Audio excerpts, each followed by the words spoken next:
ಎಲ್ಲರಿಗೂ ನಮಸ್ಕಾರಗಳು. 8th standard Kannada lesson ಪಾಠ 3 ಗಾಂಧೀಜಿಯ ಬಾಲ್ಯ.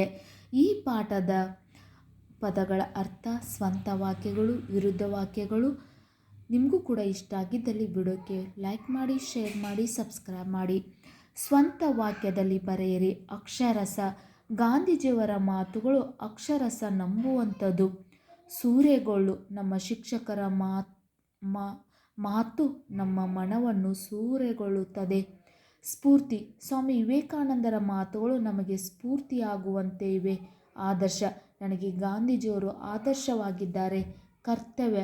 ಗುರು ಹಿರಿಯರ ಮಾತುಗಳನ್ನು ಪಾಲಿಸೋದು ನಮ್ಮ ಕರ್ತವ್ಯವಾಗಿದೆ. ಇನ್ನು ವಿರುದ್ಧಾರ್ಥಕ ಪದಗಳನ್ನು ಬರೆಯಿರಿ. ಸತ್ಯ, ಅಸತ್ಯ, ಹಗಲು, ರಾತ್ರಿ, ಯೋಗ, ಯೋಗ್ಯ, ಅಯೋಗ್ಯ, ದಡ್ಡ, ಜಾಣ, ಪ್ರಶ್ನೆ, ಉತ್ತರ, ಆಸಕ್ತಿ, ನಿರಾಸಕ್ತಿ.